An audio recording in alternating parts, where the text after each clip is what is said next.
This woman is co-founder of Moms for Liberty. Her name is Tina Descovich. She wants to ban schools from teaching about Ruby Bridges, the little girl who was breaking the color barrier when it comes to schools and desegregation, and her experience with the N-word and the discrimination that she saw. She doesn't want people to learn about this because it's a little bit too harsh. Let's go to this video. It wasn't anything about Dr. Martin Luther King's book. They do not want that book banned. It wasn't anything about Ruby Bridges' book. We've seen that in the media. They do not want that book banned, nor do they want those stories banned. Robin Steenman, the chapter chair there in Tennessee, has gone on public television, even CNN, and has said that. They do not want to ban those books. I don't know how many ways we need to say that. Those stories are important. Those books are important. When they looked at the curriculum, and you mentioned the teacher's manual just now, the teacher's manual for very young children, second graders, has you focus in, instead of the story of Ruby Bridges and what she did, one of the pictures in one of the books has the N-word, I think, sprayed on a wall. And the teacher instead focuses in for a long time, or at least the teacher's manual tells them to, talk about that word to second graders.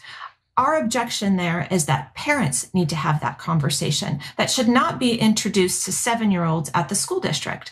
And as a community, those parents had a right to come forward with those issues and discuss as a community, do we want our 7-year-olds being introduced at this level to this? Maybe they do, maybe they don't. Maybe they do, maybe they don't, but we definitely know where she lands on that, because 7-year-olds, it's just a little too young to learn about what was done to other 6, 7-year-olds back in the day, because they're of a different skin tone. These particular 7-year-olds might be uncomfortable seeing and hearing about this because it's just too intense, radical. I don't know, but something intense and radical apparently that that she was doing as well. Here's a picture of her on a flight, Tina, surrounded by her diversity coalition, and this is her caption here as she's sitting next to 2 people of color. 5-hour flight with a dark-skinned Jewish man from South Africa, a Hindu man from India, and a white Mormon from Florida. We pretty much solved all the problems in the world on one flight. I mean, maybe she's joking there, who knows? We have many stark differences, but one thing we found in common is we each are devout in our respective faiths, the best and most interesting seatmates ever, kindness and all this stuff she hashtagged. So that's her solving racism, one picture and one flight at a time.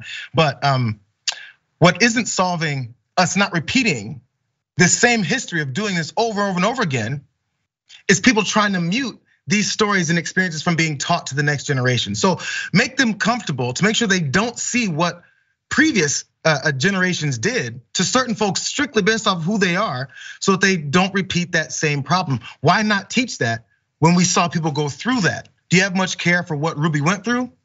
Let's watch a little bit of what she went through back there when she was integrating schools.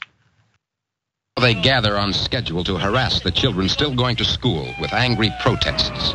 My God, kids want them to go to school.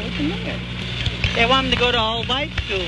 We are the white people. They are the and I mean, he said and if I'd have been him, I'd have said because that's what they are. United States Marshals protect 6-year-old Ruby Nell Bridges from the crowd. The same protection they offer Tessie Prevost. We get those they got. Come on, boys, get on out of there. Let them have the school here. Let them have the school here. We rather that school better than free students going to school with over there. As for the events, all the children are now learning as they watch will only be discovered when they become parents. And their children in turn are watching them. Weird how that works. So back then, black folks and black children had to experience this, were learning something. You know who else was learning something? White kids. They were learning, as we saw, from parent to kid, saying and doing the same types of things, Dan. So we taught them then the wrong way to approach things, but we can't teach them now the right way. I wonder why. Yeah. It's such an insidious thing they're doing there by saying, oh no, we want this history to be taught. We just don't like the way that certain things are emphasized. Oh, what's being emphasized? The racially charged language and rhetoric that was used and taught from parents to children on how to discriminate against black people. Again, in this month, that's kind of ridiculous. But even the argument where she was saying, oh no, by focusing on this word, it's gonna be offensive to second graders. long division was offensive to me in second grade when I had to learn it, all right? If was it gonna be up to my parents who, if we're talking about parents at large right now, who are overworked and barely have time to teach or work with their kids at all to begin with.